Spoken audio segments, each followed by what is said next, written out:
Remember, in the criminal underworld, the debt dies with the man. So you don't kill a man that owes you money. Giovanni di Stefano, also known as the Devil's Advocate. He claims to have provided legal counsel to notorious individuals, such as Saddam Hussein and Slobodan Milosevic, to Harold Shipman and Ian Brady. But in 2013, he was convicted of deception, fraud and money laundering. Di Stefano was jailed for 14 years. The Richardsons were not into the ultimate punishment. They were businessmen who entered into a consensus ad idem with you, a legal agreement. And if you didn't comply with the terms of that agreement, there would be penalties. And those penalties would begin with the same word P, pain. Simple, but not murder.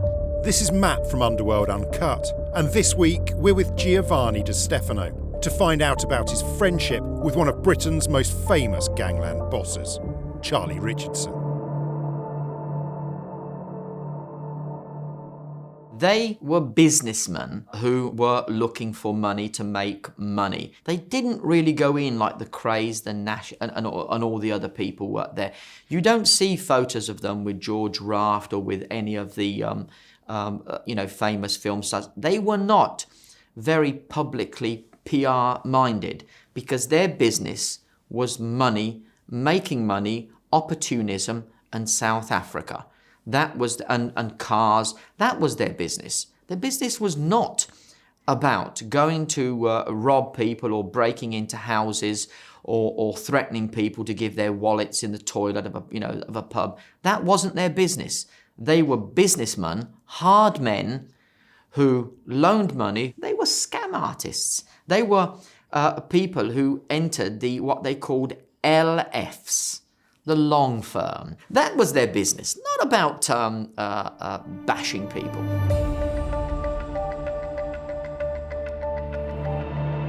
You formed a limited company, you obtained goods on credit, you sold the goods, you pocketed the cash, and then you closed your company. In those days, remember the Companies Act came into force 1984, so you didn't have fraudulent trading, wrongful. You see, today you have wrongful trading. You need to be a mind reader to read the market, because if you make an investment and it goes wrong in 5 years' time, you can be done today, not for fraudulent trading, but wrongful trading that you shouldn't have invested. You should have known. Didn't exist in those days. In those days, you bought goods, and of course Charlie was a good-looking, the piercing blue eyes, remember, very attractive to women, the blue eyes, and he could charm, he would know how to penetrate into a system, how to smooth talk a person into giving him goods, and then the company would disappear overnight, and that would be the end of it. Wasn't even so much a criminal offence in those days. Everyone was at it. The Krays and the other gangsters were different. They went around with shooters, with guns, and frightened people.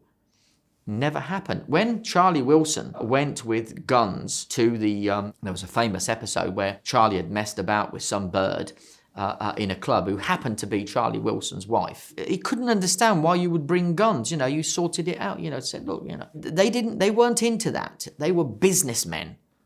That was a prime. They wore suits, nice suits. Suits like you and I are wearing. Stepping out of line wasn't about disrespect. You see, today you can go into a club, you can look at a person, you can look at a woman, and someone take offense. Ridiculous, absurd. His was about respect for keeping your obligations. The Krays and other people had a different type of, they ran the protection rackets. They ran the real, shall we say, traditional hoodlum type. And remember, they became targets after Richardson. Richardson was dangerous because he had political connections. He'd bugged number 10. That's why he was dangerous. They would have left him alone had it not been for that episode.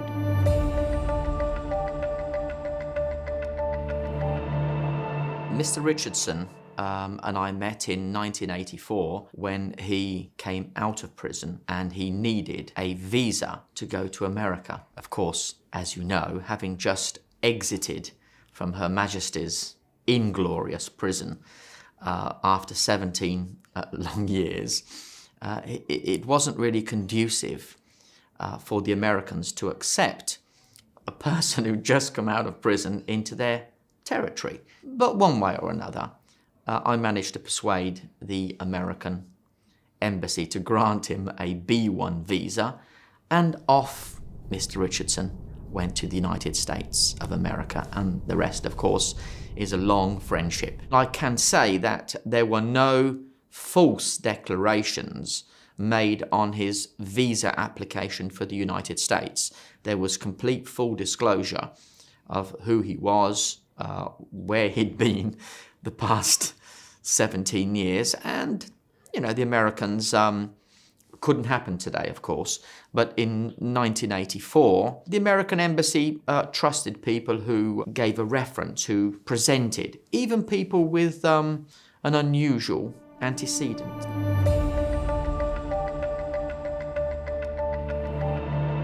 In 1966, I was 11 years of age.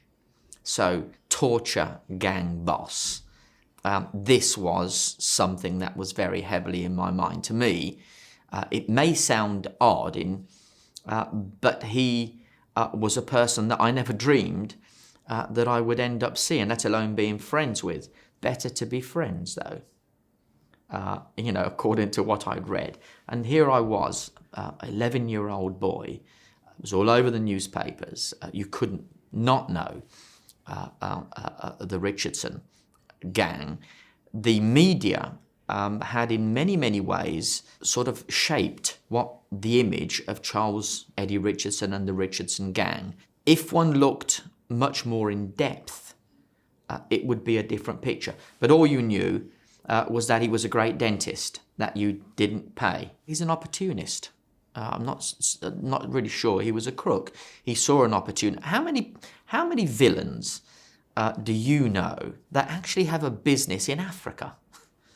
Not many, whose passions are in mining. I mean, you know, maybe you should have bought Ellington Colliery or something like that, or UK Coal. But there are not many that I know that have an investment and deal with the African continent. And even today, his business interests are in Africa, not in the UK. Obviously, I've taken his case as far as the Criminal Cases Review Commission, so I know in depth his story, other people's story, the documents. See, you need to remember that there are two kinds of truths. There is the truth and there is the judicial truth. You know, there is something that everyone knows. Everyone knows that air exists, but can't prove it, other than the fact that we're still alive and we need it, but you can't touch it, can't see it. Same thing in Richardson. Many, many anomalies in the Richardson trial. Very difficult to find admissible evidence to counteract some of the quite absurd allegations and the sharp practices that occurred during the Richardson trial. But it was very common in those days, as we spoke about, common with Richardson, common with many, many other trials, common even with the Brady and Myra Hindley trial, common with the Krays trial. People was a means to an end. How to get these people in jail, we don't care how, we're going to do it. End of story. That's what it was like.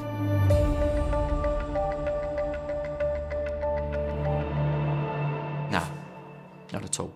He came as a friend. He came heavily recommended by some villains, of course. You need to remember, here is a man that spent 17 years in prison. You know, he's not going to know Prince Charles, is he? So he can only know people he was associated with. Who could he associate with? People in prison.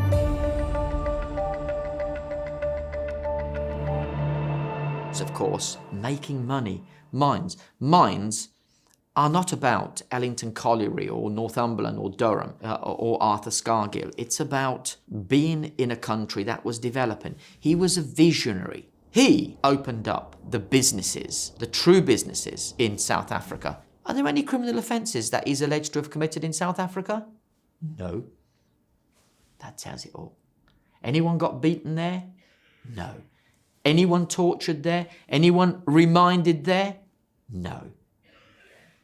Need I say more?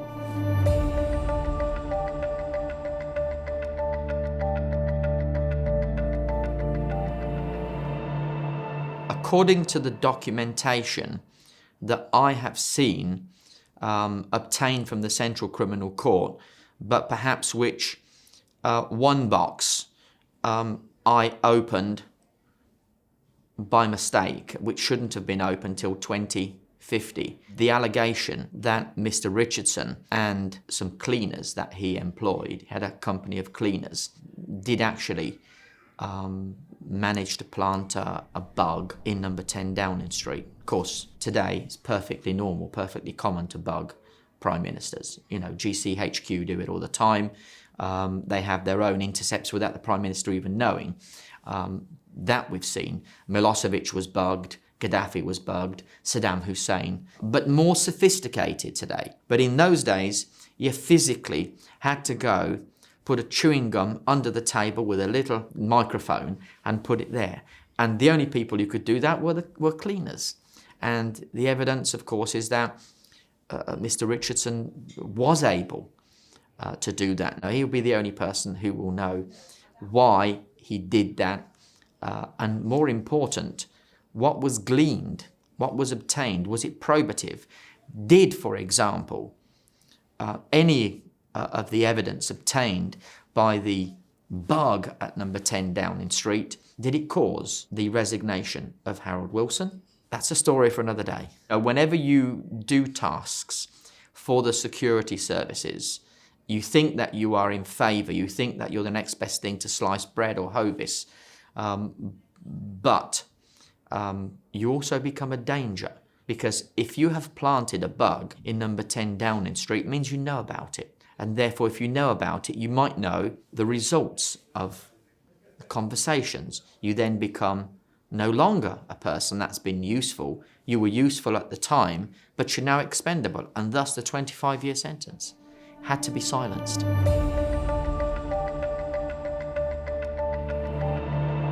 Well, a good part of it was imagined. Lucian Harris, for example, in 2009, we obtained a witness statement from him saying that he'd fabricated his story, and that he wasn't the Jesus Christ with the nails through his feet and everything. There are filmings of Harris walking quite normally to trial, and that only sort of months after these episodes of nails being... most of it was fabricated. Remember, the system permitted that in those days. Today it's somewhat more complicated. Still occurs, but in a more sophisticated fashion. The proved allegations, we can only go upon that, was simply that people who had obligations with them, and those obligations were not met on a timely basis or a proper extension sought, there could be complications, could be problems, and pain, of course, was one of the common elements, traditional elements used in reminding people. It's something that's been used through history. You have trials of grievous bodily harm, people, so-called gang people, who torture people into paying their debts. Remember, this is about people who do not respect their obligations. It's not about, the Richardsons were not about going and having protection rackets and you must pay 10% or 20%. This was about people who they had lent money and they wanted it back. Nowadays, of course, they take your home and you get silly letters like 20,000 and phone calls at 10 o'clock at night, which actually, if you think about it, is psychologically damaging. In those days, it was personally damaging. And it could be problematic with a number of gangland, a number of villains, loan sharks who had lent you money or you had to pay, you didn't pay. And of course, we heard in the trial things like free dentistry, examples in AC, DC, and not a sexual deviation, of course, alternating current and direct current applied to certain parts of the body, just to give you a kind of a reminder. It was more sort of a refreshing element to refresh your mind in case you suffered from economical memory. It's one of the first trials where there were jury protection. It subsequently became common with anyone who's supposedly a villain has jury protection. They installed in each of the jury persons, and the judge too, incidentally, and the prosecution counsel, into their home a telephone that a little bit like the White House telephone saying, lift the button, go, nuclear bomb. You just lifted the phone and said, help, someone's coming. That's what it was. Totally absurd, absolutely not necessary, not a shred of evidence about jury interference or that. None of it. Zero. Remember, Mr. Richardson et al. Were indicted for grievous bodily harm, not for murder or anything. And more or less, even if they were found guilty as opposed to pleading guilty, the appropriate sentence, it's in the papers that I found there, was between 5 and 7 years. 7 years if the judge is having a bad day. 25 years. That was on the orders of the security services to make sure that this man was downed. This man was in a position where he couldn't talk to anyone. Remember, they were kept in Category A on the book, as it there was for years and years and years until the danger passes.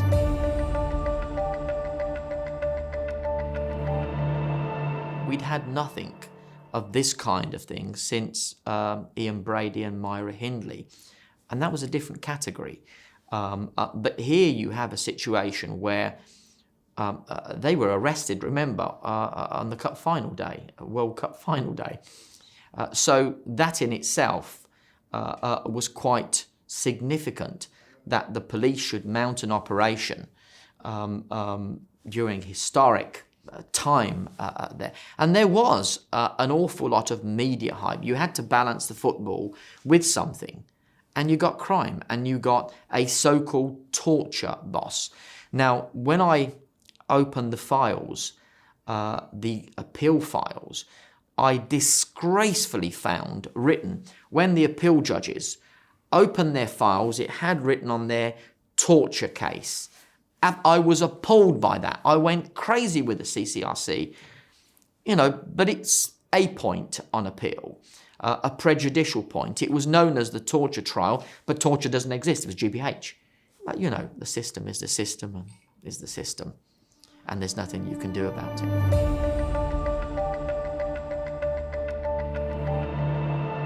On the same charges that Mr. Richardson was alleged, the same indictment, on a bad day, you have to have a bad day and a bad judge, maybe 7 years, let's say even 10. The appropriate sentence, as I've said, was between 5 and 7 years. But the state, the security service, had made sure that the sentences had to be long sentences so that, A, they would be discredited, and therefore whatever Charlie would say about whatever information that he has, that he obtained from the bugging of number 10 Downing Street, people wouldn't believe you. If you were indicted for torture in this country today, it would have to be an offence under the Geneva Convention, which would be associated with crimes against humanity and that. So his offence was grievous bodily harm as opposed to actual bodily harm.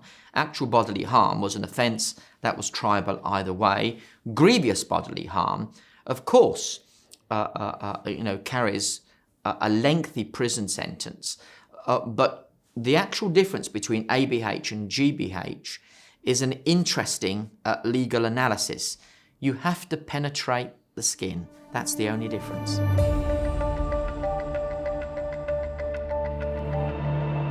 Well, everybody bribed everybody in those days. Of course, we saw subsequently the flying squad was disbanded. We saw subsequently a number of detectives that ended up in Her Majesty's Prison Ford, not Wandsworth, of course. It has to be cushy for the police officers there, because they're only unfortunate victims who had the unfortunate sort of position of being caught taking bribes. The others that were not, of course, managed to secure and ensure that their colleagues, to keep their mouths shut, ended up in a cushy prison. Most of the open prisons in the UK were established not as a result of the Mountbatten report on classification, but as a result of lawyers, dentists, doctors, and white-collar crooks who knew a lot of information about everybody else, judges who would attend brothels, Madam Sin, you remember all that, that they were nice and quiet. Yes, you've got to be inconvenienced, but we'll house you in a place where, you can all, like a gentleman's club. That's what it was about. Charlie never saw that until the end of his last, and then he didn't like it, so he decided that he would terminate his rental agreement with the open prison and, go abroad and get some sun.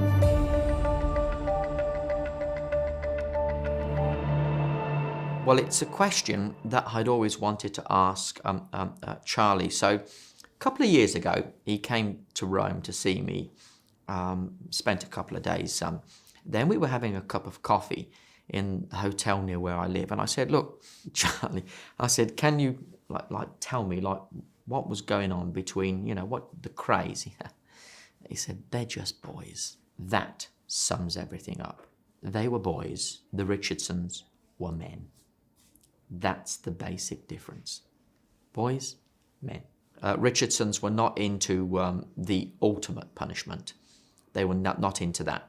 They were businessmen who entered into a consensus ad idem with you, a legal agreement. And if you didn't comply with the terms of that agreement, there would be penalties. And those penalties would begin with the same word P, pain. Simple, but not murder.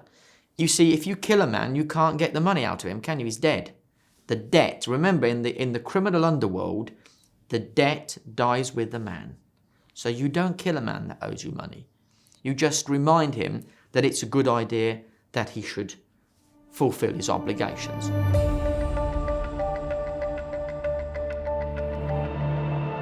Mr. Richardson has always been an entrepreneur, an opportunist. He had the most piercing of blue eyes that I have ever seen. And in many ways, I could understand that he could instill fear into people, but not so much fear, more respect. But it was those small, piercing blue eyes and the smile that really was extremely captivating. We've been friends ever since. Secondly, my client, but first my friend. Great man, fantastic friend to have. We've never had any problems since 1984. And I have to say this is really important. The Americans granted him a visa, notwithstanding that he'd just finished a 25-year prison sentence. Now you must draw your own conclusions. Put together the bugging of number 10. Was it a thank you? Were the Americans involved? That's a matter, of course, that Mr. Richardson would have to answer. Mr. Richardson has a really good heart, deep down. Now, he probably will come across as a hard man, or probably would like, and he had to be, of course, in those days, to enforce and to ensure he got his investments back.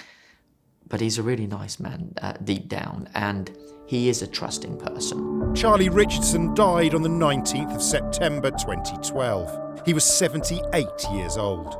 Di Stefano spent 10 years inside a British prison and was released in April 2023.